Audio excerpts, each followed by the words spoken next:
There are many reasons for coating FDM parts. These include UV protection, sealing, shielding, or surface modification. But painting FDM parts for an aesthetically pleasing finish is the most common. Painting brings a product to life by adding depth, contrast, and character. This is true for concept models, marketing samples, and finished goods. For product development and many production applications, paint completes the desired look and feel. The following instructions are for creating top-quality painted parts. For applications that do not require this level of finishing, skip any unneeded steps. First, remove any support structures.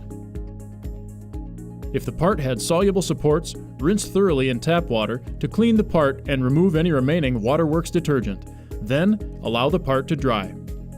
Next, prepare the surfaces. Lightly sand with 220 grit sandpaper, then remove any dust or debris. For an ABS or ASA part, you can either dip it in a methylene chloride solution such as IPS Weldon 4, or vapor smooth it in a finishing touch smoothing station. For details, see the best practice solvent smoothing. Solvent smoothing is an optional step that can reduce the amount of sanding time for ABS or ASA parts. Now, fill the voids between extrusion path layers with a filler. A light coating of fast-drying primer will fill small voids and reveal minor imperfections. Although it adds time, you may find that this makes the task of filling and sanding easier by drawing attention to the areas that need work. Ensure the primer has completely dried before continuing the preparation process. Spread the filler to cover depressions. Avoid applying overly thick coats. Allow the filler to dry following the manufacturer's recommendations. Once dry, inspect the part and add additional filler as needed. Next, sand all surfaces with 220 grit sandpaper until they are visibly smooth. Then, sand all surfaces with 320 to 400 grit sandpaper. This is a good level of smoothness for most finish types. Be careful not to alter the part geometry when sanding. If the FDM material starts to show, stop sanding in that area.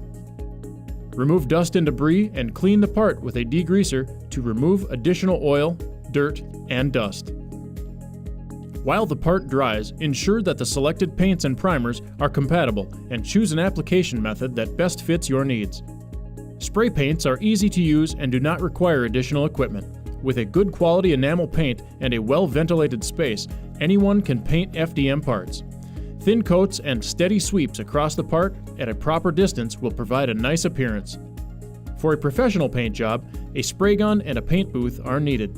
In the hands of an experienced painter, the spray gun's precise control combined with a good quality enamel paint will produce exceptional results.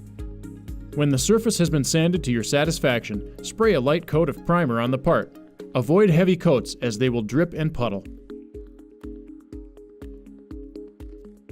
Allow primer to dry, typically for 2 to 4 hours, following the manufacturer's instructions. Then apply a second coat of primer and allow it to dry. When the primer is dry, sand the primed surfaces.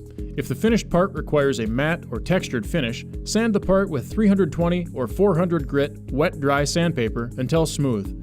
If the finished part requires a gloss finish, begin with 320 or 400 grit wet dry sandpaper and progress to finer grits, concluding with 600 to 800 grit wet dry sandpaper. Surfaces intended to be glossy should have a polished appearance when complete. If the FDM material starts to show, repeat the priming process. Remove dust and debris and clean the part with degreaser. Allow the part to dry completely. When the part is dry, it's time to paint. Adjust the spray gun's pressure and flow rates to lay down a thin, even coat of paint, or prepare and test the spray can. Apply a light coat of paint to prevent dripping or puddling. Allow the paint to dry, typically for 15 to 45 minutes following manufacturer's recommendations. Next, apply a second coat of paint and allow it to dry. Repeat as necessary. If using multiple colors on a model, it is important to use the same brand for all paint colors. Some paints may react negatively if used with other brands. Allow the paint to dry completely following the manufacturer's recommendations. Finally, apply a clear coat to protect the painted finish. As with painting, apply 2 thin coats, allowing the first coat to dry before applying the second.